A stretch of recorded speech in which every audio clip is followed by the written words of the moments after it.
Alkisah, menjauh di sana tepatnya di daerah Amerika, ketika itu langit senja sedang menampakkan keindahannya. Ada seorang kakek sedang membaca sebuah kitab di depan tempat perapian, di sebuah kursi goyang yang biasa untuk ia tempati untuk bersantai.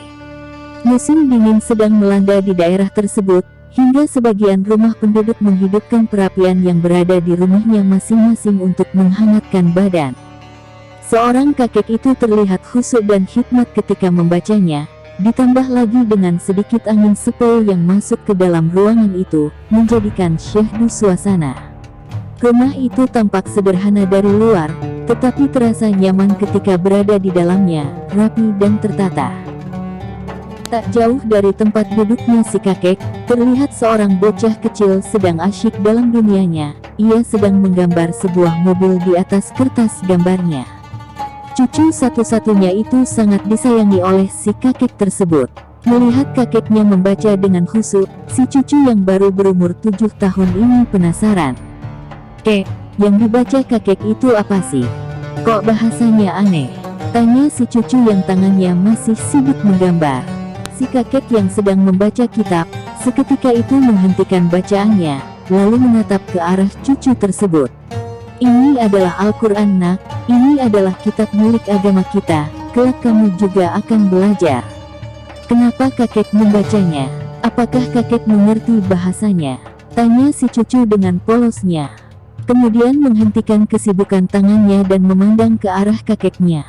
Karena dengan membacanya, hati kita akan bersih. Tidak perlu mengerti bahasanya, karena kita tetap akan mendapatkan pahala, jawab kakeknya dengan senyuman kasih sayang. Bagaimana kita membaca tanpa mengerti bahasanya kek? Apa yang perlu dibersihkan dari hati kita? Tanya si cucu lagi dengan penuh penasaran. Si kakek tahu, kalau ia menjelaskan dan memberi pemahaman, si cucu mungkin tidak akan paham.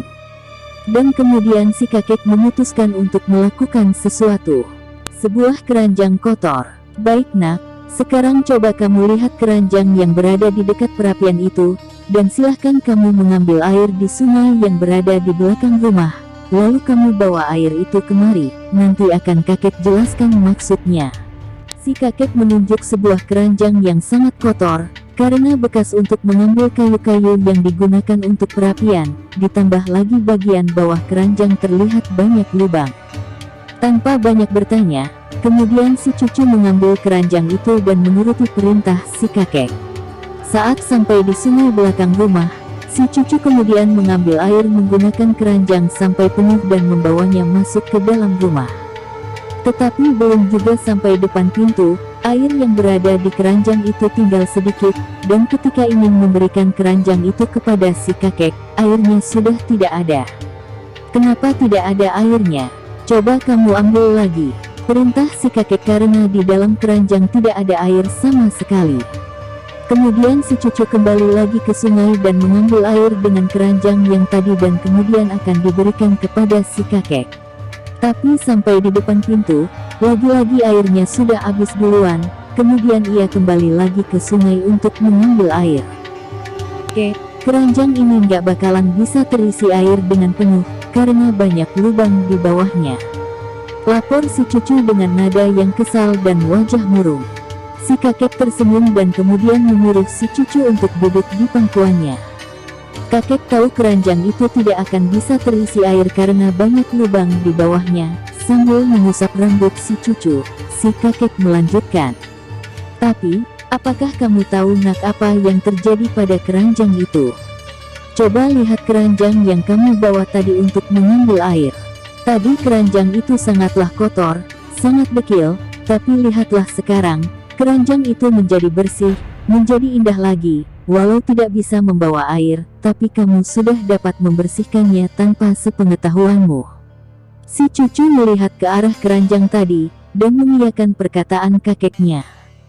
Nah, Al-Quran juga seperti itu, tanpa kita harus mengerti artinya. Dengan sering membacanya, hati kita akan bersih dengan sendirinya. Kotoran yang menempel pada keranjang tadi ibarat dosa kita, dan kita membersihkannya dengan cara kita membaca Al-Quran, jelas si kakek dengan wajah yang bahagia. Kemudian mereka melanjutkan pergi ke masjid untuk melaksanakan sholat maghrib berjamaah.